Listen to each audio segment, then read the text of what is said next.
मक्का में पहला खाद कब एवं कौन सा डालें? मक्का में यूरिया का प्रयोग कितनी बार करना चाहिए?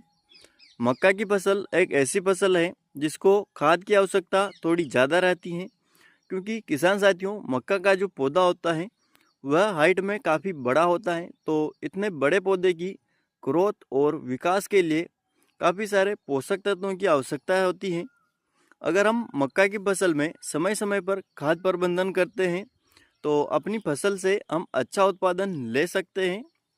आगे इस वीडियो में हम बात करेंगे कि मक्का की फसल में पहला खाद कौन से समय पर डालना चाहिए, कितनी मात्रा लेनी चाहिए और यूरिया के अलावा भी हमें कौन कौन से खादों का प्रयोग करना चाहिए ताकि हमें अच्छा उत्पादन मिल सके।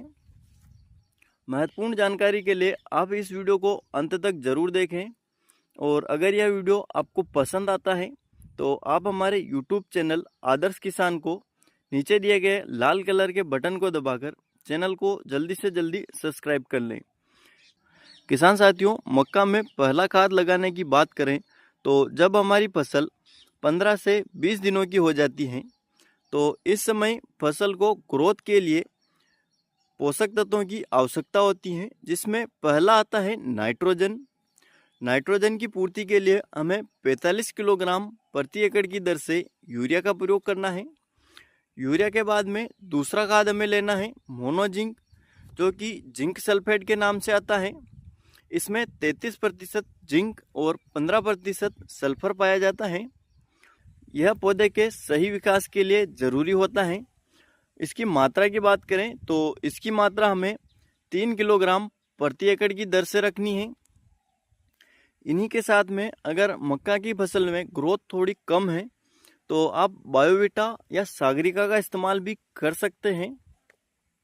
इसी के साथ में एक और महत्वपूर्ण बात का ध्यान रखें कि अगर आपने बुआई के समय केवल डीएपी ही डाला है तो डीएपी में जैसे कि आपको पता होगा कि केवल नाइट्रोजन और फास्फोरस की ही मात्रा रहती है, लेकिन हमारी फसल को पोटास की भी आवश्यकता रहती है।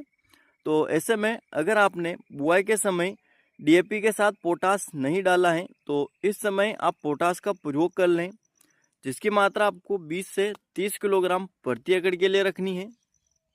लेकिन अगर आपने बुआई के समय एनपीके 12-32-16 का प्रयोग किया है तो इस समय आपको अलग से पोटास डालने की आवश्यकता नहीं है, क्योंकि एनपीके 12-32-16 में नाइट्रोजन, फास्फोरस और पोटास निश्चित अनुपात में मौजूद रहते हैं।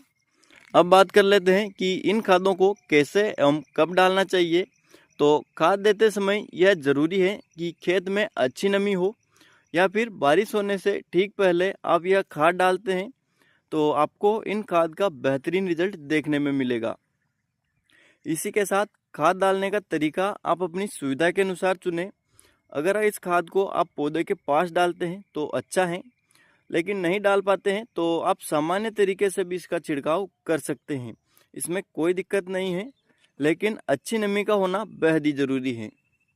तो इस प्रकार से आप मक्का की फसल में अच्छा उत्पादन ले सकते हैं। आज के इस वीडियो में बस इतना ही। वीडियो पसंद आया हो तो वीडियो को लाइक और चैनल को सब्सक्राइब जरूर करें। साथ ही साथ अन्य किसान साथियों के साथ शेयर करना भी ना भूलें।